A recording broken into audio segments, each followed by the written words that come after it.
অসমৰ জনজাতীয় সংগঠনসমূহৰ সমন্বয়ৰক্ষী সমিতিৰ আহ্বানত যে অভিৱৰ্তন হৈ আছে এই অভিৱৰ্তনত ইতিমধ্যে কেইবাটাও গুৰুত্বপূৰ্ণ প্ৰস্তাৱ আহিছে।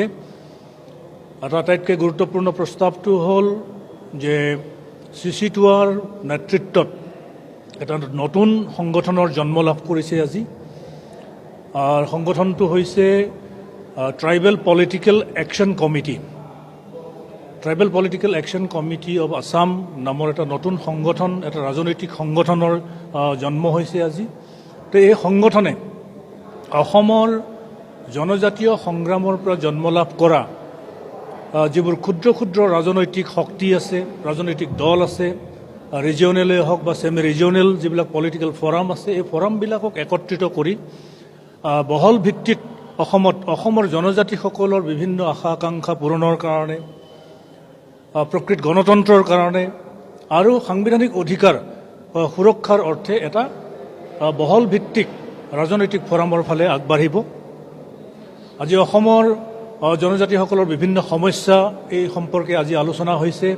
ট্ৰাইবেল বেল ব্লক প্ৰটেকশ্যনৰ কথা ইয়াত উল্লেখ হৈছে আৰু শেহতীয়াকৈ ৱাইল্ড লাইফ ফাৰ্ষ্ট নামৰ এটা NGOয়ে সুপ্ৰিম কোৰ্টত যি recognition of forest right act 2006ক চেলেঞ্জ কৰাত সুপ্ৰিম কোৰ্টে অসমৰ বনাঞ্চলবিলাকত যুগ যুগ ধৰি বসবাস কৰি থকা জনজাতি প্ৰায় 22,000 পৰিয়ালক উচ্ছেদ কৰাৰ কাৰণে 24 জুলাইৰ ভিতৰত উচ্ছেদ কৰাৰ কাৰণে যি নিৰ্দেশনা জাৰি কৰিছে, এই নিৰ্দেশনাটোৱে ফৰেষ্ট ৰাইট এক্টক উলংঘা কৰিছে আৰু অসমৰ ভূমিপুত্ৰ জনজাতিসকলৰ মানৱ অধিকাৰ আৰু মৌলিক অধিকাৰ ফাণ্ডামেণ্টেল ৰাইটছটো তেওঁলোকে উলংঘা কৰিছে।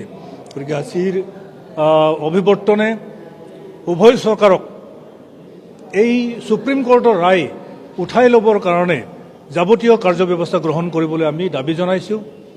ট্ৰাইবেল বেল ব্লক সুৰক্ষা কৰিবই লাগিব। ফৰেষ্ট ৰাইট এক্ট মতে বিগত সময়ত চৰকাৰে যদি ইনিচিয়েটিভ লোৱা হ'লে সকলো জনজাতিসকলেই ভূমিপট্টা পাবলৈ সক্ষম হ'লহেঁতেন, কিন্তু দুৰ্ভাগ্যজনক কথা যে বিগত সময়ছোৱাত জনজাতীয় মন্ত্ৰী থকাৰ পিছতো তেওঁলোকে এই ফৰেষ্ট ৰাইট এক্টটো ইমপ্লিমেণ্ট নকৰিলে।